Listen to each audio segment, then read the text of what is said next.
ګران محترم عبدالله جان سلامونه پر ځوانۍ دې برکت شه. تاسې زما وروستی پیغام د لوی فاجعې یاد اورېدلی و، هغه ستاینه مو کړې، ډېره مننه. ما د خپل پیغام په پای کې ویلي دي چې که افغانستان د متجاوزینو د امپراتورۍ هدیره سوه نو د خپلو بچیانو هدیره هم جوړه سوه. او دا مې هم ویلي وو چې د روس او امریکا تجاوزونو موږ ته ډېر مادي او معنوي زیانونه ورسول چې ځینې یې نه جبران کېدونکي دي. تاسې زما څه غوښتي چې دغه زیانونه په کټګوریو څه واضح کړم. زه اوس پر ځای نه یم، نو ځکه د موضوع تفصیل بل وخت ته پرېږدم. اوس به اجالتا دومره عرض درته وکړم چې د روس او امریکا یرغلونو افغانانو ته ستر بشري فرهنګي کلتوري سیاسي او اقتصادي روحي زیانونه واړول. دا جګړې زموږ د تاریخ سترې فاجعې او بدنامه اسطورې دي. د افغانانو په ژوند کې د بېسارې ویجاړۍ، د میلیونونو انسانانو بېځایي، دربدرۍ او سترو ټولنیزو ناورینو سبب شوي دي چې اغېزې یې تر اوسه د افغانانو په ژوند محسوسې دي او تر ډېره وخته به محسوسې وي. د انساني تلفاتو ترڅنګ زموږ د ټولنې جوړښت، ملي وحدت، جمعي تفاهم مهلک ضربات وخوړه او افغانان به ډېر نسلونه د دې جګړې د بدو اثرو قرباني وي. زه د دې په کټګوریو درته ویشم. بشري زیانونه مثلا د خلکیانو حکومت او ورپسې د روسانو تجاوز زموږ د تاریخ تر ټولو ستر بشري ناورین و.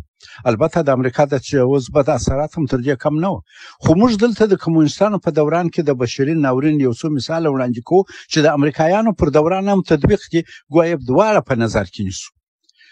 د بشري ناورینو یوه نمونه په لویه کچه انساني تلفات دي. د خلکیانو شورویانو په دغه 14 کلن حکومت کې له 1.5 تر 2 میلیونه پورې افغانان ژوند له لاسه ورکړي. د قربانیانو ډېره برخه ملکي خلک وه چې د بمبار، جګړې او ماینونو قرباني سو. شوروي ځواکونو د ملکي وګړو په وړاندې پراخ فوجي عملیات وکړه چې له امله یې د پښتنو ډېر کلي ویجاړه سوه، په بمو او راکټو وویشته سوه. شورویانو ملکي وګړي په مستقیم ډول د جګړې هدف ګرځوله. امریکایانو هم داسې کول، پر انسانانو یې ښکار زده کاوه. ټپیانو معلولین د بشري زیانونو بل مثال دی. په میلیونونو افغانان په دغه متوازن او ظالمانه جګړو کې ټپیانو معیوبن سوه چې د ژوند تر پایه دوی کورنۍ وځورېده، اوس هم ځورېږي. د ماینونو کارول د دې سبب سوه چې ډېر ماشومان او لویان خپل لاسونه او پښې، سترګې او د بدن ډېرې برخې له لاسه ورکړي. شوروي جنرال ګروموف چې تر ماتې وروسته د حیرتان تر پله اوښتی افغانستان ته مخ راواړاوه او ویې ویل چې افغانستان ځکه به کلونه د خپلو بچیانو سره جنګېږي. د دې اشاره هغه په میلیونو ماینونو ته وه چې دوی ښخ کړي او افغانستان کې پرېښود. د بشري ناورین بل د کډوالۍ ناورین دی. شوروي یرغل د کډوالۍ تر ټولو ستره نړیواله فاجعه رامنځته کړې وه. زموږ د هېواد 1/3 د نفوس ګاونډیو هېوادو پاکستان او ایران نور ځایو ته فرار سوه او میلیونونه نور په هېواد کې دننه بې ځایه او سرګردانو دربدره وه. دا د هغه وخت تر ټولو لویه نړیواله فاجعه او ناورین و. د ښځو ماشومانو ځورېدل یو د بدترین انساني ناورین و. په دغه لعنتي جګړه کې تر ټولو زیات ضربې او ضرر ښځو ماشومانو ولیده. ښځې کونډې سوې، ماشومان بې سرپرسته سوه، فقر سره مخ سوه، په میلیونو ماشومان یتیمان سوه، وږي سوه، مدرسې او ښوونځي وتړل سوې او د جګړې امله د دوی ټولو راتلونکی تاریک سو. د روغتیایي خدماتو فلج کېده. د جګړې له امله روغتونونه ویجاړ سوه، ډاکتران کډوال سوه، مړه سوه، درملنې نظام له منځه ولاړی. د دغو ستونزو له امله د ناروغۍ کچه ډېره لوړه سوه، ډېرو خلکو ژوند له لاسه ورکړي او د بمانو او د زهرجنو غازونو په وسیله ډېر ماشومان معیوب پیدا سوه او تر ژوند زیریږي. د دغه زیان د دوهمه لویه کټګوري پر افغانستان د شوروي او د امریکا فرهنګي او کلتوري زیانونه دي. د یرغلو څخه ناشي د کمونیستانو حکومت او د شوروي اتحاد یرغل نه یوازې موږ ته ستر بشري زیانونه ورسول، امریکا هم، بلکې په فرهنګي او کلتوري برخه کې هم پراخ تاوانونه راوړول. دغه زیانونه د افغانستان د کلتوري میراث، ملي هویت او ټولنیزو ارزښتونو د ویجاړۍ سبب سوه. دا اغېزې تر ننه د افغانانو په کلتوري او ټولنیز ژوند کې محسوسې دي. مثلا مثال دیني بنسټونو ته زیان ورسېدی د اسلامي ارزښتونو ضد هڅې وسوې د کمونیستي ایډیالوژي ترویج د افغانانو د اسلامي عقیدې او دیني ارزښتونو پر ضد یو څرګند ګواښ و امریکایانو هم داسې اسلامي ارزښتونه تضعیفول اکثر جوماتونه او اسلامي مدرسې بمبار شوې کلیوال په د کډوالۍ په سبب شاړ شو او خلک ځینې ولاړه حکومت خارجيانو د اسلامي مقاومت د ځپلو په منظور ډېر دیني علما په نقشه کړ بندیان یې کړل تعذیب یې کړ ویې وژل د دیني طبقې کمزورتیا د اسلامي زده کړو او ټولنیزو اخلاقو د پراختیا بهیر متاثره کړي په ډېرو سیمو کې جوماتونه ویجاړ شوه او یا په فوجي پوستو چې دا عمل د خلکو د سپکاوي غوسې سبب شو عنعنوي جوړښتونو ته زیان ورسېدی جګړو کډوالۍ د افغانانو دودیز ټولنیز جوړښتونه لکه قومي مشران جرګې او د مشورو سیستم ویران کړي د شوروي امریکا مداخلو جګړو دودیز ټولنیز نظامونو ځای په ځینو بهرنیو ایډیالوژیو د هغو په وارداتي عاداتو ونیوي جګړو کورنۍ اړیکې کمزورې کړې د مشرانو بې وخته له منځه تلل د هغو وژل د خلکو بې ځایه کېده د ټولنې عنعنات ساتل ډېر ګران کړل دودیز راشه درشه مېلمستیاوې جرګې کورنۍ جوړښت دا ټولو ته زیان ورسېدی چې د ټولنې د یووالي او همغږۍ د کمزوري د دوی سبب شوه جګړو قومي او مذهبي او سیمه ییز اختلافات را پیدا کړه هغه یې زیات کړه چې د دودیزو جوړښتونو او عنعنوي ارزښتونو د ویجاړېدو د خلکو د ټولنیز ژوند د نظم د ګډوډۍ لاملونه شوه تاریخي اثارو ته زیان ورسېدی جګړې او بمباریو ګڼ شمېر تاریخي او کلتوري اثارو ته زیان ورساوه بهرنیو بازارونو ته د خارجیانو او داخلیانو لخوا زموږ د لرغونو اثارو پراخ قاچاق د هیواد کلتوري میراثونو ته ډېر زیانمن تمام شوه دواړو تجاوزونو د روس او د امریکا په حقیقت کې زموږ د تاریخي شتمنیو د تالان دورانونه وه لرغوني ځایونه لکه بودایي مجسمې جوماتونه دا ټول ویجاړ شوه لوټ شوه یا قصدا زیانمن شوه د میدان وردګ بامیان او هرات ځینې تاریخي ساحې په مستقیم ډول په جګړه کې هدف وګرځېده یا قصدا ونه وړل شوه ملي او کلتوري هویت ته زیان ورسېدی خلقیانو شوروي اتحاد هڅه وکړه چې د افغانستان په تعلیمي نصاب کې کمونیستي مفکورې ورځای کړي امریکایان هم دا کوښښ وکړي او په دې ډول زموږ ملي هویت یعنې کلتوري ارزښتونه دا راکمزوره کړي فرهنګ ته زیان ورسېدی شدید جنګونو په نتیجه کې ښوونځیانې مدرسې پوهنتونونه ویجاړ شوه استادان مړه شوه شاګردان قتل شوه ادارې وتړل شوې تعلیمي چې دا لوی ویجاړونو د تعلیم د پرمختګ مخ ونیول شو د زده کړو نشتوالی د کلتوري پرمختګ ټکنی کوي د افغان ځوانانو پر راتلونکي بده اغېزه وکړه علم او ادب او هنر ته زیان ورسېدی جګړې د علم ادبي او هنري فعالیتونو مخ ونیوي ادیبان شاعران د علما لیکوالان استادان هنرمندان یا مهاجر شوه یا د جګړې قرباني شوه فرهنګي فعالیتونه د اوږدې مودې دپاره په ټپه ودرېده ټولنیز دودونو ته زیان ورسېدی جګړو د افغانانو دودیز ژوند ور بدل کړي د کلو بانډو ویجاړېدو د خلکو کډوالي کلي پرېښول د ټولنیزو اړیکو دودو دستور ګډوډ کړي کورنۍ سره وپاشلې دوستان یې سره یو د بله جلا کړ د مهاجرت په دیار کې د پردو له کلتوره متاثر کړه بې عزته شوه دریم مهم کټګوري د زیان سیاسي او ټولنیز بنسټونو ته زیان ورسېدی د شوروي د یرغل افغانستان ته ژور سیاسي سازماني او د زیانونو ټولنیز زیانونه واړول امریکایان هم داسې دغه جګړو د دولت ټولنې د بنسټونه د ړنګېدو سبب شو او په اوږد مهال کې د افغانستان سیاسي استقرار ویجاړه کړي ملي وحدت یې ضرر ورساوه دولتي جوړښتونه یې تخریب کړه او ټولنه یې د اوږدمهاله بېثباتۍ سره مخ کړه افغانستان د پرمختګ پر ځای شاته بوتی دغه زیانونه تر ننه د افغانستان په سیاسي او ټولنیز چاپېریال کې محسوس دي او تر ډېره به وي زه د دې زیانونو یو څو نمونې تاسو ته وایم د سیاسي خپلواکۍ له منځه تلل د شوروي او د امریکا یرغل په نتیجه کې افغانستان سیاسي واک ته لاس ورکړي او د خارجیانو د مستقیمې ولکې لاندې و د افغانانو سیاسي واک د شوروي او امریکا دپاره وکارول کېدی چې د خلکو دپاره د دیني ارزښتونو ملي غرور سپکاوی و د حکومت مشروعیت کمزوره شو هم د خلقیانو هم د ټامیان دا ټواله دا د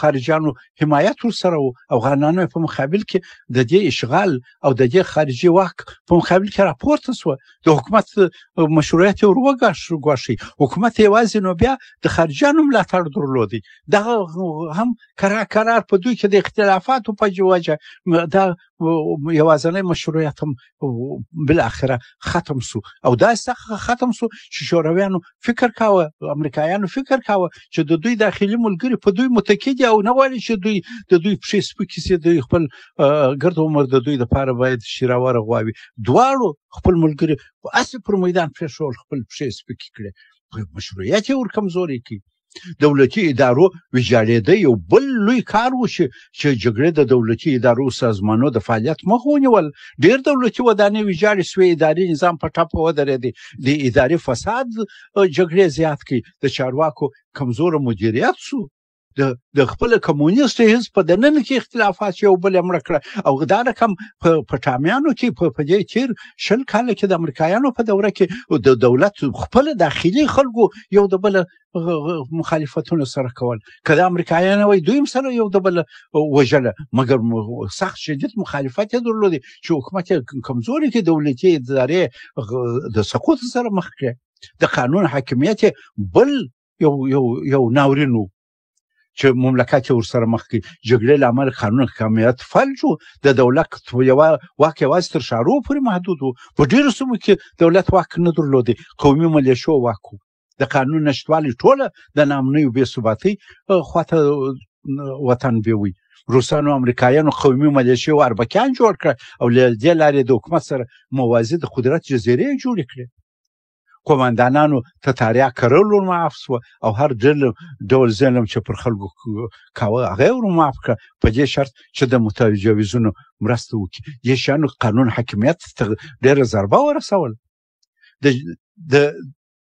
د نړیوالو اړیکو اغیزې د خلکیانو د حکومت او د شوروي د تجاوز په لومړي سر کې غربیانو د افغان مجاهدینو مرسته نه کوله خو کله چې پوس افغان مجاهدین د تجاوز خلاف سرسخته مبارزه کوي نو د مرستې لاس وروښت قرار افغانستان د شوروي او لویدیځ ترمنځ د سړې جګړې په میدان بدل شو دغه ډول مداخلو هم د افغانانو استقلال زیانمن کړي او هم یې زموږ کورنۍ ستونزې را زیاتې کړې شوروي اتحاد د خپل کمونیستي اجنډا او د کمونیستو افغان ملګرو د حکومت د حتمي سقوط د ژغورلو لپاره جګړه کول او لویدیځوال بیا د شوروي د ځورولو لپاره د مجاهدینو ملاتړ کاوه په دواړو خواو کې بهرنی نفوذ د افغانستان سیاسي خپلواکي په مختلفو درجو ګواښله د مشروع خلا او سیاسي بې ثباتي دا یو بل ناورین د شوروي یرغل او جرګو له امله د هیواد د رهبري سیاسي خلا رامنځته شوه د هیواد مشران یا یو بل سره ووژل شوه یا کډوال شوه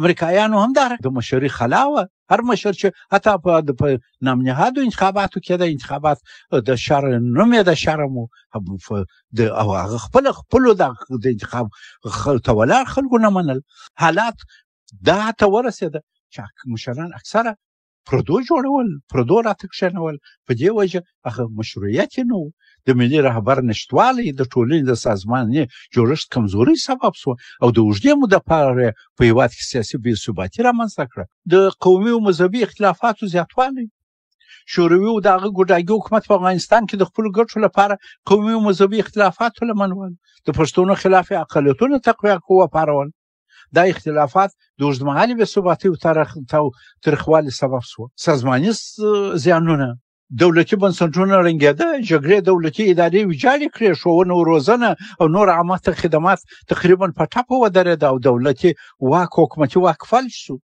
د امنیتي ځواکونو کمزورتیا شوه د افغان فوج او امنیتي ځواکونو تشکیلات د شوروي امریکا لخوا اداره کېده حکومت خلکو ملاتړ له لاسه ورکړي فوج د خپل وجودي فلسفې خلاف چې د دین او وطن د دفاع دپاره اوس د دې خارجیانو په موجودیت کې د خلکو او د هغوی د عقیدې او د هېواد استقلال په خلاف فوج خو د دین او وطن دفاع دپاره اوس د دین او وطن په خلاف جنګېده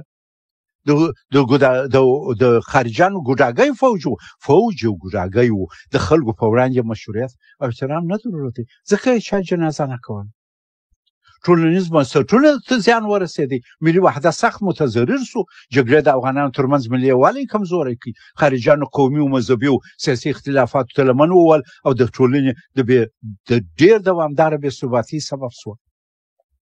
په دې ډول سره د کډوالۍ او بې ځایي کېدو بحران دا هم یو غټ بحران و. جګړې میلیونونه افغانان بې کوره بې ځایه او کډوالۍ ته اړ کړه چې دا د ټولنې د جوړښت پر ویجاړۍ مستقیمه اغېزه درلوده. په کډوالۍ کې د کورنیو جوړښت زیانمن سو، خلک له خپلو دودونو او ارزښتونو څخه لرې پاتې سوه او د خلکو عزت نفس په یو بل شکل تحقیر سو. د روسانو په امریکایانو د دواړو تجاوزونو پر مهال د بهرنیو ځواکونو لخوا په ډېرو مواردو کې د افغانانو کلتوري ارزښتونو، ملي عزت او انساني کرامت ته بې احترامي وسوه. دا بې احترامي په زندانونو، چاپو، د بې ګناه خلکو په وژلو کې راڅرګندېده. خارجیانو پر افغانانو ښکار زده کاوه، له لرې به یې ښځو ماشومان د توپک نقشه کړه او ډېر ضد انساني اعمال یې ترسره کول. دوی دغه ضد انساني اعمال د داخلي افغاني ملګرو په مخ کې کول او د هغو په مخ کې دا ترسره کول. دغه کړنې نه یوازې د افغانانو زړونه ټپي کړه، بلکې د دوی ملي وحدت او غرور ته یې صدمه ورسول. ښوونې او روزنې نظام تخریب سو، جګړې نسلونه له زده کړې بې برخې کړه چې په پایله کې ټولنیز او کلتوري پرمختګ سخت متضرر ولیدی. جهالت او د علم سره دښمني عادي خبره سوه چې اوس یې هم نتیجې وینو. څلورم غټه کټګوري د زیان اقتصادي زیانونه وه. د شوروي یرغل افغانستان ته نه یوازې د انساني ژوند بلکې په اقتصادي برخه کې هم ستر تاوانونه ورسول. د افغانستان د 100 کالو اقتصادي زیار او پانګونه یې له منځه یوړه او د هېواد یې د یوې اوږدې مودې لپاره د بیا رغونې پرمختګ له ستونزو سره مخ کړ. امریکا هم داسې. امریکا 20 کاله دلته په زرو میلیونه ډالر راوړه، د وتلو سره یو فابریکه نشته چې 1000 کسه کار پکې کوي. زه د دوی اقتصادي زیانونو یو څو مثالونه درته وایم. د زیربناوي ویجاړېده. د جګړو پر مهال د افغانستان ګڼ شمېر ښارونه، کلي، زیربناوي، پلونه، سړکونه، ښوونځي، مدرسې، جوماتونه، روغتونونه ټول ویجاړ سوه. دغو ویجاړیو د هېواد اقتصادي پرمختګ په ټپه ودراوه. کرنیزې مځکې، د اوبو د شبکو تخریب وسو. د جګړې پر مهال ګڼ شمېر مځکې د جګړو او ماینو له امله کښته ولوېدې. د اوبو بندونه، ویالې، کاریزونه، د اوبو لګولو شبکې تخریب سوې چې له کبله کرنیز تولیدات ته پام وړ راکم سوه. د کډوالۍ بد اثر پر اقتصاد. د شوروي یرغل په نتیجه کې میلیونونه افغانان د ګاونډیو هېوادو ته کډواله سوه. دې کډوالۍ د هېواد اقتصادي تولید ته دروند تاوان ورساوه، ځکه چې زیات شمېر ځوانان کاري ځواک له هېواده وتښتېدی او هېواد کې دننه شته تولیدي منابع عاطل پاتې سوه. د سوداګرۍ سقوط وسو. د جګړې له امله سوداګرۍ لارې بندې سوې. د هېواد دننه او بهر سوداګریز فعالیتونه کمزور سوه چې دې کار د افغانستان اقتصاد نور هم کمزوری کوي. سرمایه‌دار تښتول کېدی، اولادونه یې تښتول کېده، ناامني وه. دا ګرد تجارت او سوداګري سقوط کړه.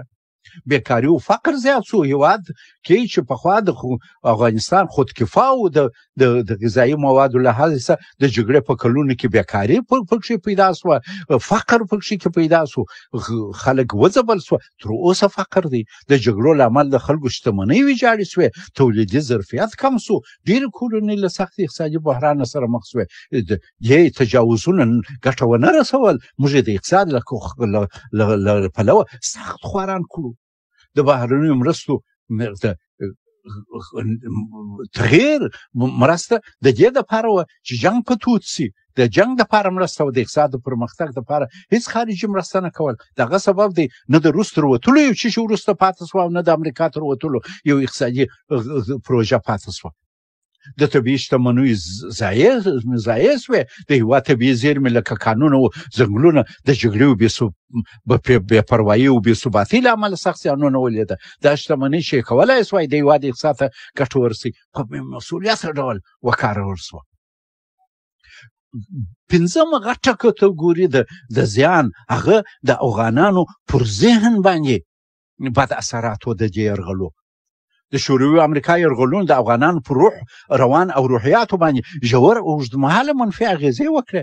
د جګړو وحشت، دوامدار تاریخوالی، کورنیو له منځه تګ، د کورنیو پاشل کېدل، بېځایتوب، بېعزتي، د پردو دروازو ته درېدل او احتیاج او د ژوند د اساسي اړتیاو نشتوالی د افغانانو ذهني او رواني حالت ته پراخ زیانونه ورسول. زه څو نمونې درته وایم. د جګړې ژور روحي بد اثرات، د دوامدار بې پایانې سختې بمبارۍ د خلکو روحیات عصبي ناروغیانې ورته پیدا کړې، روحیاتو یې ضربې ورکړې. ماشومان، ښځې، زاړه د جګړې له بدو پیښو سره مخ شوه چې د دوی پر ذهني حالت یې ډېر بد تاثیر کړی دی. ګڼ شمېر افغانان له ټراما رواني صدمې سره مخ دي، ژوند کوي، خوب یې خراب شوی دی، په خوب کې بیریږي، بې ځایه ویریږي، ناڅاپه شدید غبرګون ښیي، پر لږ شي درد ورځي، خپل ژوند نشي تنظیمولی، بې اعتمادي ده شدیده، یو پر بل باندې پر ورور په ورور اعتماد نه لري. دا ګرده روحي بد اثرات دي د جنګ. د ناامنۍ دوام د بیره پیدا کړې ده، جګړې وحشت، بې رحمه بمبارۍ، د کورنیو غړي بندي کېده، د دوی وژل کېده، د دوی په مخ کې وژل کېده، د خلکو په زړونو کې وحشت و بیرې ناامنۍ احساس پیدا کړی دی. تر اوسه دا دوام لري. دغه رواني او روحي بد حالت د خلکو په ورځني ژوند، اړیکو او کارونو کې د بې باورۍ، بې اعتمادۍ او یو بې ځایه فشار سبب شوي دي. د کورنیو غړو د لاس ورکولو درد په جګړو کې یا د حکومت لخوا او یا د خارجانو د کورنیو غړو وژل د افغانانو پر روح باندې ډېر بد اثر کړی دی، اعصابو باندې، چې ډېر خلک د اوږدمهاله رواني بحران سره، ژور خفګان سره مخ کړي دي. بې ځایه کېدو او کډوالۍ، د کورونو پاشل، دا هم د یو ستر فشار او ذهني ستړیا ده چې موږ قوم ورسره مخ دی. په پردو هېوادو کې د کډوالو سخت ژوند، د خپلې کورنیو دوستانو څخه لرې کېده، د هېواد او د وطن یاد، د راتلونکي په اړه ناڅرګنده آینده، دا ټول روحي او رواني ستونزې دي چې زموږ افغانان ورسره مخ دي. ماشومان تر هر چا ډېرې ستونزې لیدلي. ماشومان چې د جګړې په فضا کې پیدا شوي او لوی شوي دي، د جګړې مستقیم او دوامداره وحشت تجربه کړی دی. دا ماشومان په خوب کې اوس ویریږي، چې لوی شوي دي هم ویریږي، د روحي ټراما او د ذهني عدم تمرکز سره مخ دي. خپل ژوند نشي تنظیمولی، خپل فیصله نشي کولی، رونق ژوند ته نشي ورکولی. د ټولنیزو اړیکو خرابېده رامخته سوه. د جګړې له امله د کورنیو ټولنیزو اړیکو ماتېدل د خلکو پر روح او روان منفي اغېزې کړي دي. د کورنیو غړو مرګ، بندیخانې، مهاجرت، د ټولنیزې همکارۍ کمزوري کړي دي. خلک اوس یوازې ځان احساسوي، یو روحي ملاتړ، اجتماعي ملاتړ نه لري. تاوتریخوالی دود سو. د جګړو تاوتریخوالي دوام په خلکو کې له بحرانه د وتلو بې احساس حالت او معافیت پیدا کړي. خلک حتی حکومت دې ته نه دي متوجه چې پر موږ ولې دا ناورین راغی او څه وکړو چې بیا رانسي، موږ دا جنګ ولې راغی او موږ څه وکړو چې بیا دا جنګ رانسي.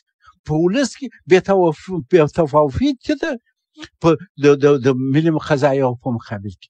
د خوښۍ او هیلو کمزوري پیدا شوې ده. د جګړو ډېر دوام د خلکو د ژوند شرایط دونه سخت کړي دي چې د خوښۍ احساس او راتلونکي ته یې هیلهمندي تر ډېره حده له منځه وروړې ده.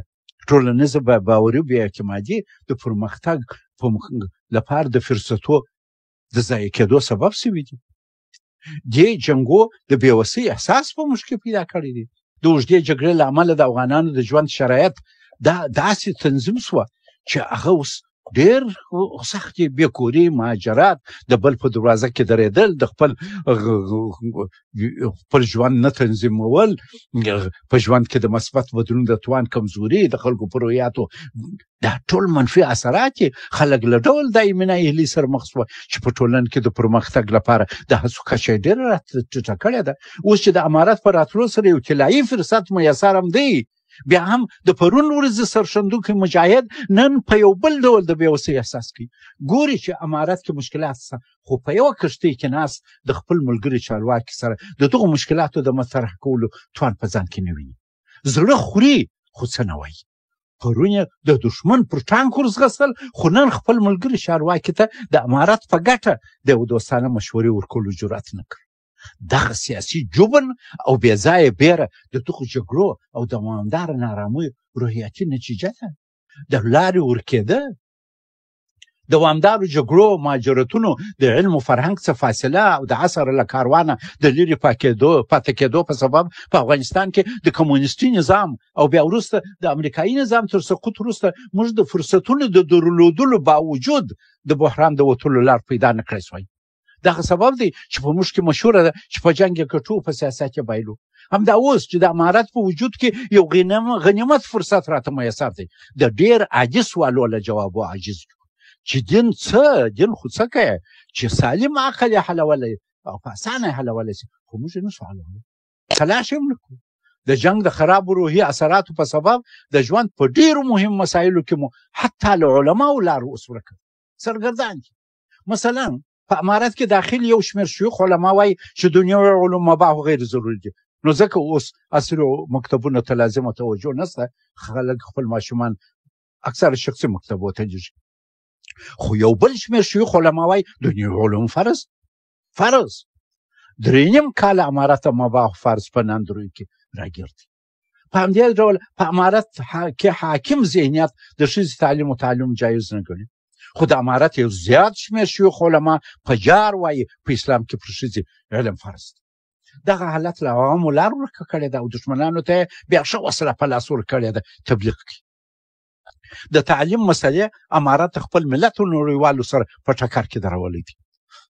همداراز د امارت رسمي موقف دا دی چې د ښځې مخ او صوت دواړه عورت دي. خو د امارت داخل ډېر شیوخ په ډاګه وایي چې د حنفي مذهب پر بنیاد د ښځې مخ او صوت عورت نه دی. همداسې د اساسي قانون کار او عهد سپارلو او د نړیوالو سره د اړیکو د سمولو د ضرورت پر سر د امارت د شیوخ علماو ترمنځ اختلاف دی. مسلسل جنګونو زموږ اعصاب دومره پریشانه کړي دي چې دغو مهمو او حیاتي مسلو ته حتی د لارې د پیدا کېدو کوښښ هم نه کوو. موږ دغه ته حتی حاضر هم نه یو چې دغسې مهم مسایل د یو شمېر موافق او مخالف علما کرامو ګډ حیات ور وسپارو چې د اسلام د ارشاداتو او ملت مسایلو مطابق د دغو مسایلو حل راوباسي. زما دلته د کندهار د یو چا کیسه رایاد شوه. حج ته تللی و چې بیرته راغی. یو چا ورته وویل چې حج کې به دې دعا کړې وای چې خدای پاک د نسوارو د خراب عادت درڅه پاته کړی وای. نسواري حاجي صاحب ورته وویل وله هر وارې چې به د کعبې مبارکې مخې ته ودرېدم رعایت به مې سوه خو د دعا جرات مې تر پایه ونه کړي. بیرېدمه چې دلته خو دعات مې قبلېږي نو که یو وارې رښتیا نسوار راڅه پاته سوه بیا به زه څه کوم. اوس هم د امارت یو شمېر چارواکي بیریږي چې که دغو مسایلو ته د دین حنیف په رڼا کې د اسلام په رڼا کې داسې جوابونه پیدا سوه چې د دوی د کلیوال ذهنیت سره برابر نه وه بیا به دوی څه کوي. دا ټول د دوامداره تحمیلي جنګونو د بدو اثراتو نتیجه ده چې زموږ مغزونه یې بد متاثر کړي دي. موږ یې تر دې حده له سم تفکر او د سمې لارې له موندلو عاجزه کړي یو. خو عبدالله جان زه د دې ټولو ناخوالو سره بچی اوس هم مایوسه نه یم. زه امیدوار یم د پښ کور چې که وسو دیوالونه یې پاخه سو. د امید قوي نقشې مې زه ګورم. دا وخت یو فرصت غنیمت اوس هم راته ګوري. موږ سره هم اوس فرصت لاسته. د اوس لپاره همدومره بس. بیا به ګورو. والسلام علیکم ورحمة الله وبرکاته.